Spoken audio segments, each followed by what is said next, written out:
We are happy to present a talk by an eminent academician, Dr. Sajjan Shiva. He is a distinguished professor of computer science at the First Horizon Foundation and a director of game theory and cyber security laboratory at the University of Memphis. He received his degree in electrical engineering from Bangalore University and master's and PhD degrees from Abone University. He served as the founding chairman of Computer Science Department at the University of Memphis from 2002 to 2015. He has served in the faculties of computer science at the universities of Alabama Huntsville and Alabama A&M University. He also has served as the software quality manager, technical project manager, and senior software engineer in the industry, and has been a consultant to the industry and the US government since 1975. His current research spans game theory applications to cybersecurity, cloud security, secured software development, SCADA security, machine learning-based intrusion detection, and frameworks for security and privacy assessment of cloud and Internet of Medical Things. His research has been supported by NASA, National Science Foundation, US Department of Defense, and Office of Naval Research. He has taught courses on computer architecture, software engineering, security testing of systems and software, cyber security, and cloud security. He has authored 4 books which have seen 10 editions on computer architecture, now used in more than 120 universities around the world. Dr. Sajjan Shiva was instrumental in signing MOU between SIT and University of Memphis for student exchange program.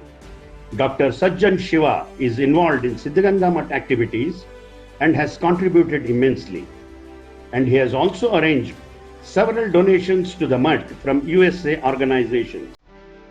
He is very actively supporting school students from his native village, Akki Rampura, where a school building was built in memory of his father, Sajjan Gangappa. He has been honored with lifetime fellowship at the Institute of Electrical and Electronics Engineers.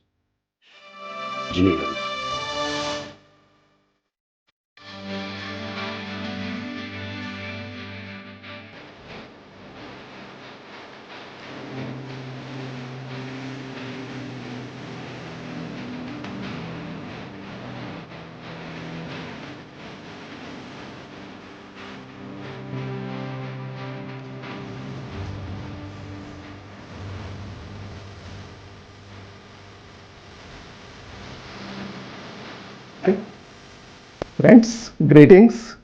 I am glad to be part of this Diamond Jubilee activity of Siddaganga Institute of Technology. I have been in a way involved with SIT for the last 10 to 12 years. In fact, from the University of Memphis, we have a memorandum of understanding for faculty and student exchange with SIT. As part of that, I have been interacting with computer science and engineering faculty for the last few years. It so happened that one of your faculty also came by and spent a year with me in my lab at the University of Memphis. She has come back and she has continued with her research and publication, interacting with me. I am very, very happy that we have been able to accomplish that. At the same time, during these years, I have had the opportunity to meet and talk to Sri Shivakumar Swamiji. That is the biggest opportunity I have had, and every year I have come here, he has given me an opportunity to sit down and talk to him. In fact, I remember once I invited him to come over to University of Memphis. He said, well, you tell me that you are a computer scientist, why don't you bring your university here? So that is the kind of individual he is. We are really lucky to have a person of that caliber. At least in my life, I feel that I am fortunate. And I am also interacting with the current Swamiji, Sri Siddaganga Swamiji, a very affectionate individual, very happy to do that. In addition to that, me and some of my friends have put together something called a Siddaganga humanitarian mission. As part, the main activity of that mission is simply to support educational activities of Siddaganga Gurukula, and we have been able to provide some support, whatever we could afford over the last few years to the Gurukula, and it has been utilized very well. We are very happy to do that.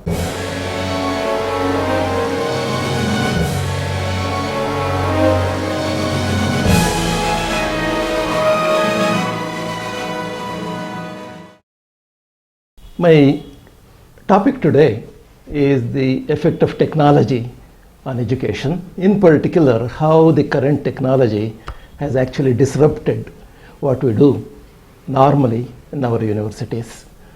When I say technology today, it has to be AI, artificial intelligence.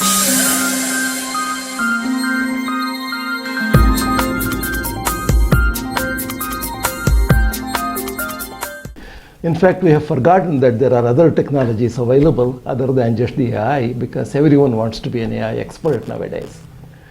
So just a brief talk about what AI is all about. It's a multidisciplinary activity. It involves computer science and engineering. It involves philosophy. It involves mathematics in terms of logic, statistics, cognitive science, psychology, natural science, linguistics. It is a conglomeration of all these things. So someone who wants to be an expert in AI has to somehow get used to all these activities, all these different aspects.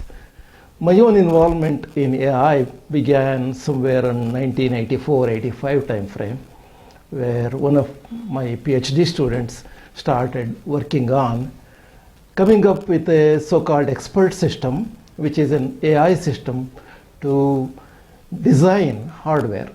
So we spent a lot of time collecting the knowledge base that is needed, and then rules that are used by a hardware designer so that he can put together an expert system that can select a bunch of components and put the system together. That started in 1986. Since then, I have had about 22 PhD students working on various aspects of computing and technology. And very recently, a couple of my students have been working on utilizing machine learning concepts, the so-called artificial intelligence concepts, to detect hackers getting into our system. How do we detect them and how do we prevent them? To do this, we have been utilizing this technology. So just to go back for a few years, the actual thinking in terms of artificial intelligence started around 1956 or so, when John McCarthy and Marvin Minsky started putting together some new languages and new neural networks type of activity to begin with. But at that time, they said we will try to build systems that imitate brain. And over the years, we learned that we really cannot imitate brain.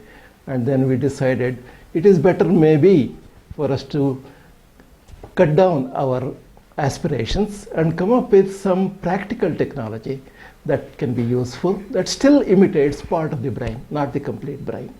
So somewhere in 60s, 66 to 74, we went into what we call domain-specific knowledge collection and utilization to create artificial intelligence systems. Then somewhere in late 70s and 90s, there were three important systems that came about. One is called Dendral for chemical analysis. The other one was called Mycin, an expert system for health-oriented systems, and a Prospector for mining systems. This became very, very popular. And then later on in 90s, companies came into picture, and they said, let us use this technology to run the company better and also to utilize the technology to make better and better products. So in today's era then, we have realistic goals for this technology. We have practical applications that are utilizing this technology, and we have so-called distributed AI and intelligent software agents is the current technology. Of course, now we are using a new phrase called generative AI. Generative AI now, so far we were utilizing the data that was out there to make some sense out of it to make a decision. Now we are saying, AI system, I want to build this, this, and this, and I am explaining that to you. You go out and put that together. So the system is going out and generating its own knowledge and its own design for us. That is the technology we are in. So when I talk about AI, people normally talk about consumer AI and enterprise AI. Consumer AI is what you normally see, like the camera that is looking at me. Probably it is making its own decision based on how I shake my hand, how I shake my head. AI is built into it. That is the consumer AI. Whereas the enterprise AI is where the companies are using AI to improve their products, to improve their processes. So around 2022, they said the technology is contributing to about 86 billions worth of finances.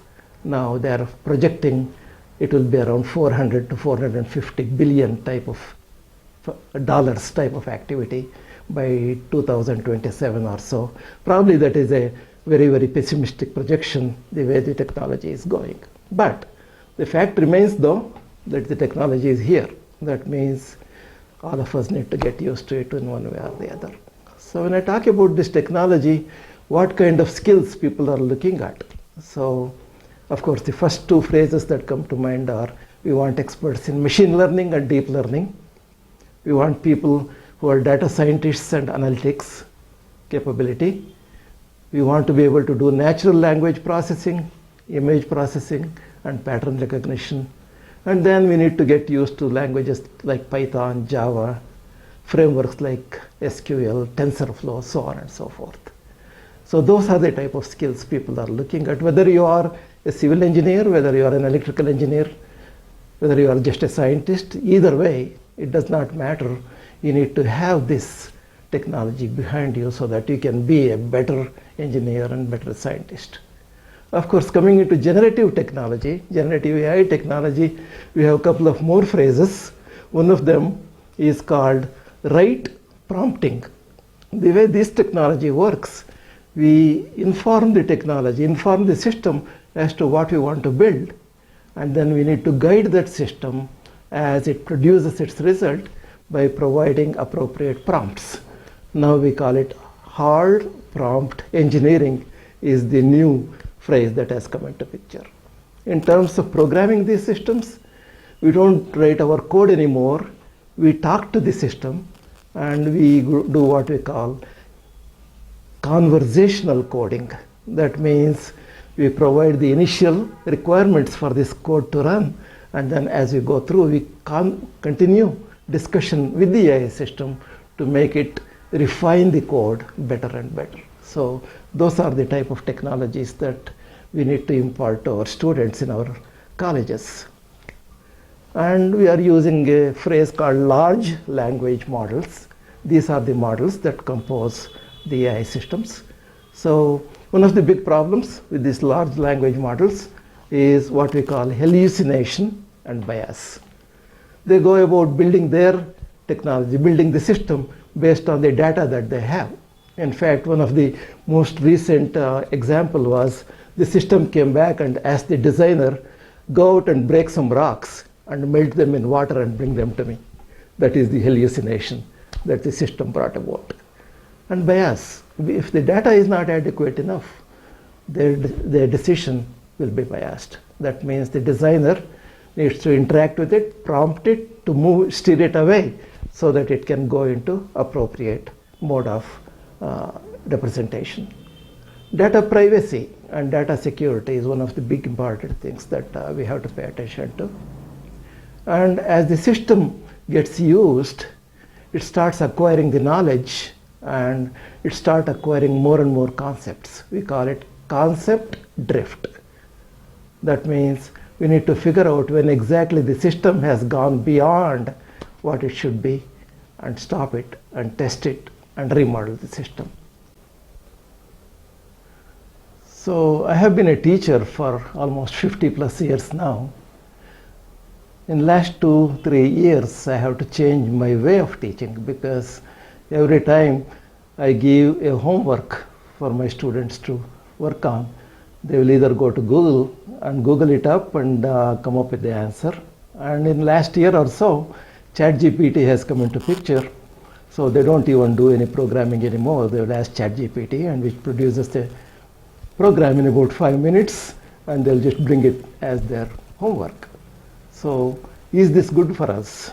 How do we accommodate our classrooms to take care of this technology? Obviously, we do not want to discourage our students from using the technology. We have to utilize the technology. At the same time, how do we make sure that the students do learn whatever they are learning, not they are completely depending on the technology.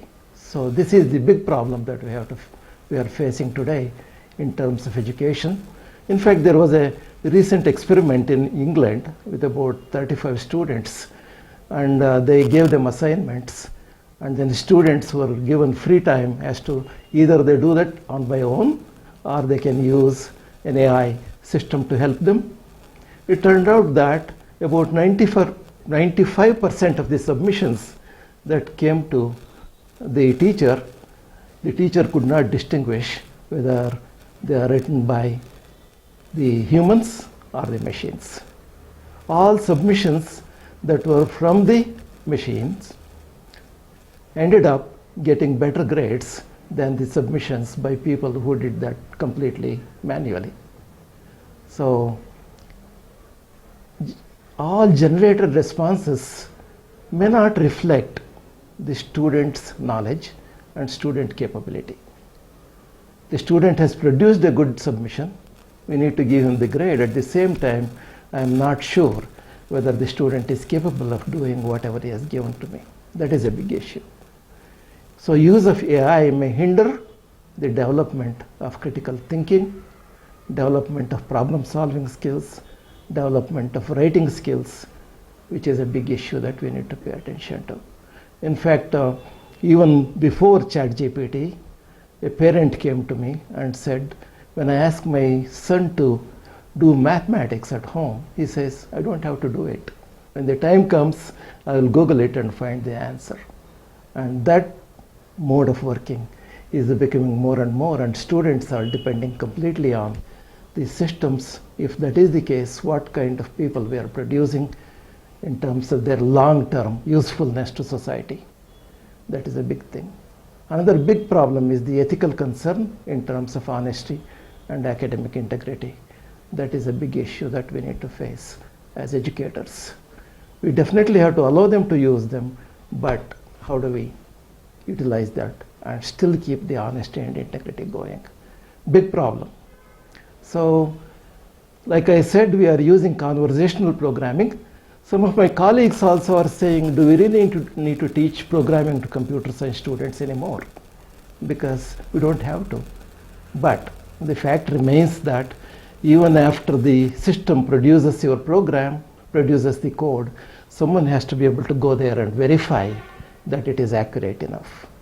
To do that, you need the language skills, you need to learn the language, programming, so on and so forth. So in that sense, we really cannot completely dispense with teaching programming, but we need to make them utilize the system to help them write better programs using prompting those systems.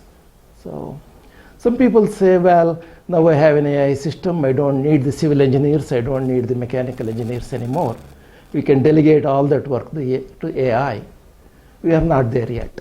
We are not there yet. So some people are claiming that maybe another 10 or 15 years, we might be at a stage where AI systems come close to a civil engineer, close to an electrical engineer, but right now we have to have that domain knowledge imparted to our students. That means our college education now cannot be just the core programs that we have been teaching, but by the time we send them out of the school, out of the college, they need to be not only domain experts, but also AI experts. That is the big challenge that is given to us as teachers. Now, if you think in terms of the universities, there are people questioning now, is the university degree still relevant for all this activity? The major reason is the IBMs and the Amazons of the world, they are selecting students at the high school level, training them so that they are useful to build their systems.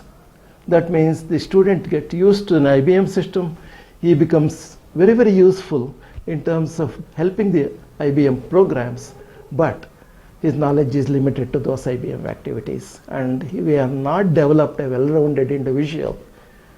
But if you look at the parents, parents are saying, my son is getting a fantastic job with IBM, there is no need for me to send him to college. Why am I going to spend thousands and thousands of dollars or rupees to get him a degree when he can do the same thing without that degree? In fact, IBM and Amazon and all the major Google, they are advertising that we can hire you without a college degree. So that is going to put more and more pressure on the universities, saying if we lose this clientele, more and more people are saying, I don't want the university degree, what are we going to do? As it is very, very expensive to run the universities, because now we need to have a very expensive infrastructure, and it is very hard to get trained people in all these technologies to come and teach. So that expense cannot be reduced. Along with that, if the population of students goes down, we might have to close the universities. In fact, we are seeing that activity. Some of the small universities in the US are already closing because they cannot afford to run them. So a big issue for us. So like I said, we cannot just get by just teaching standard curricula anymore. We need to provide the domain knowledge, augment that knowledge with computational skills, computational thinking, and AI tools, and make them ready to go out and work in the normal environment. So, having said all that, what are the important skills that are needed to be a good worker in this environment? One thing, I am going to use the word fact checking. Are you good enough to go back and check what the system did and make sure that it did the right thing? The bridge it has designed, it is going to really stay up. So are you capable of doing that? Leadership. Teamwork is very, very important. When you are involving an AI system, you are involved talking to the customer, you are talking to the manager, you are talking to a data scientist, you are talking to a software engineer, and you are talking to a computer engineer who can maintain the system. Are you good at communicating with all these people to get the system going, to get your work done? Can you work very well with multiple people? Can you work very well with multiple applications? Can you collaborate with people? Can you communicate with people? We need to teach all these soft skills to our students through the regular program or outside the program. Intelligence. Anticipate and provide for appropriate user experience. Be intuitive and flexible in creating your interfaces. Adaptability. Technology changes every 3 months. Are you capable of keeping up with it? As a professor, I cannot keep up with the technology anymore. My students tell me what is new, then I need to go back and read all about it to come back to the class next week. So it is that kind of environment. So this is all about education, and in general, AI systems pose big risk. In fact, one statement I saw somewhere is, AI will be a significant magnifier of economic, political, and physical risk. Along with it, there was another sentence that said, AI will be an important tool for managing and mitigating these risks. So we can use the system to do both these things. So what kind of risks AI systems pose? Some of the phrases that I have been using, one of them is called lack of transparency. These systems are closed systems. Every AI system utilizes something like millions and millions of neurons, neural networks, to come up with its decision. We really cannot figure out how the decision came about. And in fact, one big problem is they work like black boxes. We provide the requirements and they produce the decision. We don't know how exactly the decision came about. If I'm a doctor looking at the system, I cannot go out and operate on a patient just because the system said we need to cut his leg off. I need to figure out why did you say that? That transparency, or what we call explainability, is missing from almost 95% of the systems. As because of that, critical applications, we need to be extremely careful in terms of utilizing these systems. That's the big risk. Algorithm bias. The data keeps changing as the system learns, and it can take it to one bias based on its experience. We need to catch that in time and go back and refine the system. Liability for actions. Of course, the Tesla is producing cars that can drive by themselves. If it hits a person and kills him or her, who is liable? Is the car owner liable? Is the car liable, or Tesla is liable? Big legal question no one has answered yet. So too big a mandate. If we give them opportunity to do a lot of different things, how do we control it? Too little privacy. I can play with the system over and over again and figure out what kind of data it is using. If that is the case, if this is a system that is using your proprietary data from your company, I can figure out your intellectual property by playing with that system long enough. How do you protect the data privacy? These are some of the risks that we need to pay attention to. Another big thing that is coming up is what we call artificial super intelligence. When are these systems going to take over and tell us what to do, rather than we being able to control them? People are saying in a span of about 10 to 15 years that might happen. That means we need to be ready for it, to be able to come up with controls that can make us stop the system from doing whatever they are doing. Big issue, impact on the labor market. As it is, if you have seen in the last 2-3 years after the ChatGPT came out, several software engineers have been laid off all over the world. So people are saying we can produce 3 times work with 1/3 of the people that we could get with these tools. What are we going to do with these individuals? How are we going to retrain them to make them useful? This is not a problem just for a company, just for a community. This is a problem for the whole country and the whole government. We need to pay attention to this. Autonomous weapons, autonomous cars. Like I said, we do not want this system to tell a soldier to start shooting without giving him appropriate advice as to when to shoot and whom to shoot. Hacking is a big issue. In fact, we are saying these systems are not testable. So we really don't know how to test this system. So hackers can get into them very easily. So how do we figure all that? These are some of the risks that we pay attention to, we need to pay attention to. That means the whole community has to pay attention to how do we combat these risks? How do we utilize these tools for combating these risks? So with that said, the current thinking is we use a phrase called requirements for ethical use of artificial intelligence. So we specify 3 characteristics. One is what we call explainability, as I mentioned. We need to make sure that the system is capable of telling me why it made a decision the way it made it. Responsibility, the system should be responsible in whatever it created. It must be trustworthy. I should be able to believe what it does. It should be safe, secure, and sustainable, and it has to be testable. If we have these 5 characteristics, we say that AI system is ethical enough for me to use it. In fact, these 5 characteristics are required by Department of Defense at the University of at the USA. So unless an AI system that is brought into the Department of Defense satisfies all these conditions, they will say we will not use that for any critical application. So these are some of the thoughts I had in terms of how the technology has affected our education system in general, education system in particular, and society and community in general. So a very nice technology, very useful technology. At the same time, we need to be careful enough to utilize it appropriately. I'm pleased to say that someone asked our Prime Minister Modi ji as to how the world is running, and he came up with a very nice saying that look at the major companies in the world, starting from IBM, Oracle, Microsoft, so on and so forth.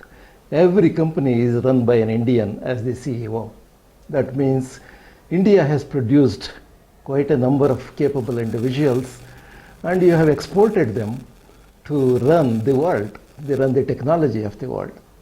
If that is the case, why not we utilize that kind of capability to build our own in-house capability within India and then be excellent in what we are doing.